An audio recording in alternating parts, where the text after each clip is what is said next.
Salah satu saham blue chip yang menarik perhatian saya saat ini adalah Astra International, kode saham ASII. Beda nasib dengan Aegis yang kinerjanya belum menunjukkan perbaikan, kinerja Astra sepanjang 2022 dan di kuartal 1 2023 ini sangat baik. Apalagi dengan valuasi PER yang sangat murah untuk ukuran saham blue chip yang hanya di sekitar 8,5 kali plus dividen jumbo 9%. Astra baru saja mengumumkan pembagian dividen untuk tahun buku 2022. Total 22,35 triliun atau sekitar 80% dari laba bersih tahun 2022 akan dibagikan kepada para investor.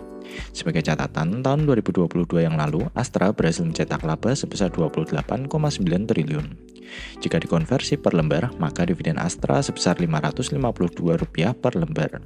Jika ditotal dengan dividen interim sebanyak Rp88 per lembar yang sudah dibagikan pada Oktober tahun lalu, maka total dividen yang dibagikan Astra untuk tahun buku 2022 adalah sebesar Rp640 per lembar.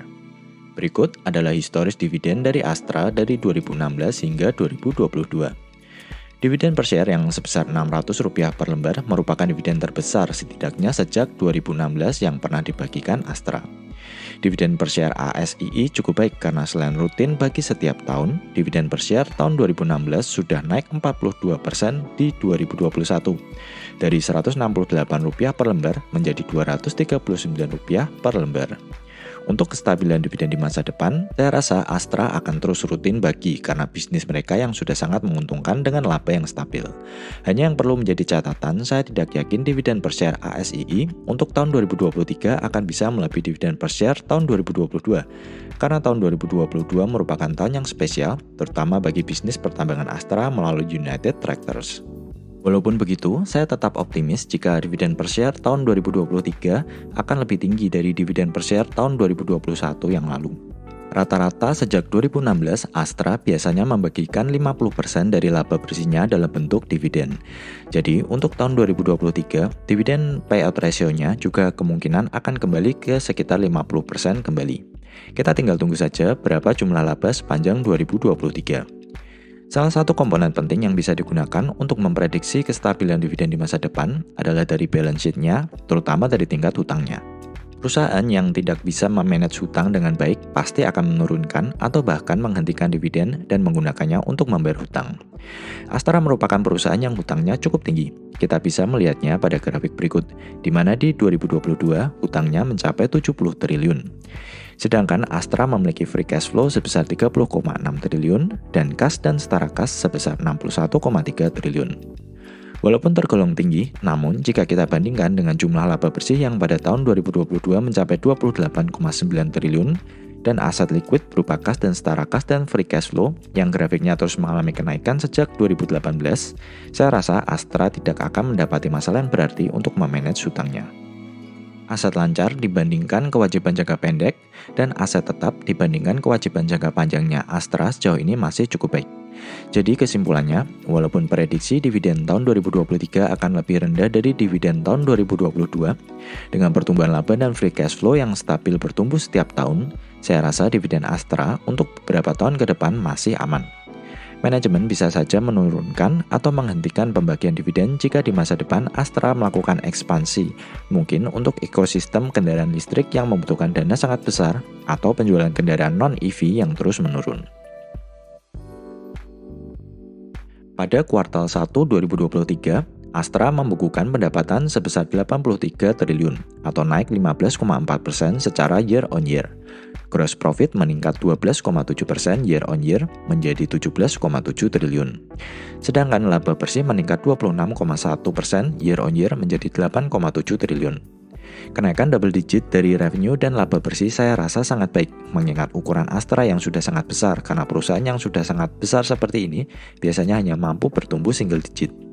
Untuk kuartal 1 2023, ASII memiliki gross margin 21,33%, EBITDA margin 17,35%, dan net margin sebesar 10,48%. Sedangkan untuk kinerja secara tahunan, kita bisa melihat pada grafik berikut, bahwa sejak 2020, baik revenue dan laba bersih berhasil meningkat 2 tahun berturut-turut di 2021 dan di 2022. Revenue tahun 2022 mengalami kenaikan 29% dari 233,49 triliun di 2021 menjadi 301,38 triliun di tahun 2022. Sedangkan laba bersih juga mengikuti dengan mengalami kenaikan 43% dari 20,2 triliun di 2021 menjadi 28,9 triliun di 2022. Baik revenue dan laba bersih tahun 2022 merupakan yang terbesar sejak tahun 2016 yang lalu. Sebagai holding company, Astra memiliki 7 lini bisnis utama: otomotif, jasa keuangan, alat berat, pertambangan, konstruksi dan energi, agribisnis, infrastruktur dan logistik, teknologi informasi, dan properti. Penjualan bersih dari segmen otomotif mengalami kenaikan dari 29,15 triliun di kuartal 1 2022 menjadi 34,19 triliun di kuartal 1 2023. Segmen jasa keuangan naik dari 6,25 triliun di kuartal 1 2022 menjadi 6,9 triliun di kuartal 1 2023. Segmen alat berat dan energi naik dari 27,97 triliun di kuartal 1 2022 menjadi 34,88 triliun di kuartal 1 2023, menjadikannya segmen yang paling cuan bagi Astra di periode ini. Kemudian segmen agribisnis mengalami kenaikan dari 6,58 triliun di kuartal 1 2022 menjadi 4,76 triliun di kuartal 1 2023. Segmen infrastruktur dan logistik naik dari 1,84 triliun di kuartal 1 2022 menjadi 2,23 triliun di kuartal 1 2023. Segmen teknologi informasi naik dari 618 miliar di kuartal 1 2022 menjadi 682 miliar di kuartal 1 2023. Sedangkan satu-satunya segmen yang mengalami penurunan adalah segmen properti yang mengalami penurunan dari 355 miliar di kuartal 1 2022 menjadi 242 miliar di kuartal 1 2023. Selain kinerja yang sangat baik dari Astra, kita juga perlu melihat juga bagaimana industrinya. Kinerja perusahaan lambat laun juga akan menurun jika industrinya mengalami penurunan. Dua segmen yang berkontribusi paling signifikan pada laba dari Astra berasal dari segmen otomotif dan alat berat dan pertambangan. Segmen otomotif mencetak laba bersih sebesar 3 triliun, sedangkan segmen alat berat dan pertambangan mencetak 3,27 triliun pada kuartal 1 2023. Untuk industri pertambangan, kita tahu industri ini secara umum mengalami kinerja yang sangat baik di tahun 2022. Berdasarkan research dari Samuel Sekuritas berikut, ternyata kinerja Astra khususnya di segmen otomotif juga dibarengi dengan kinerja industri otomotif yang juga meningkat. Di kuartal 1 2023, penjualan roda 2 mengalami kenaikan 44,5% secara year on year atau sebanyak 1,8 juta unit. Sedangkan penjualan roda 4 di kuartal 1 2023 juga meningkat 7% year on year sebanyak 282.125 unit.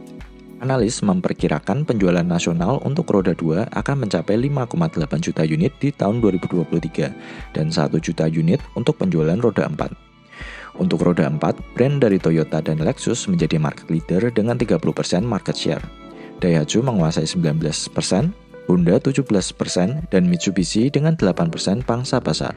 Sedangkan Astra sendiri saat ini jelas menjadi market leader dengan menguasai 54% pangsa pasar di industri otomotif. Bicara mengenai moat, maka Astra jelas memiliki moat yang paling kuat dari para kompetitornya. Jika kita ukur valuasi dari rasio PER, maka saat ini Astra cenderung masih murah karena PER-nya hanya di sekitar 9 kali. PER di bawah 15 kali untuk ukuran saham blue chip merupakan hal yang sangat menarik. Apalagi kalau kita bandingkan dengan S Hardware misalnya yang memiliki PER di atas 10 namun memiliki kinerja yang kurang baik ketimbang Astra. Kalau kita bandingkan PER saat ini dengan tahun-tahun sebelumnya, saat ini merupakan PER terendahnya setidaknya sejak 2016 yang waktu itu mencapai 22 kali. PER juga terus mengalami penurunan setiap tahun karena harga saham ASII yang tidak kemana-mana sejak 2011 hingga sekarang, tapi labanya terus bertumbuh. PER dihitung dari membandingkan harga saham dengan laba per saham. Jika laba per saham terus mengalami kenaikan, tapi harga sahamnya tidak naik-naik, maka rasio PER otomatis akan semakin murah. Rasio PBV juga cukup baik, tidak murah di sekitar 1,3 kali. Namun jika kita bandingkan secara historis, rasio PBV terus mengalami penurunan. Artinya ASII saat ini sudah jauh lebih murah dibandingkan dengan PBV tahun 2016 yang saat itu mencapai 3 kali.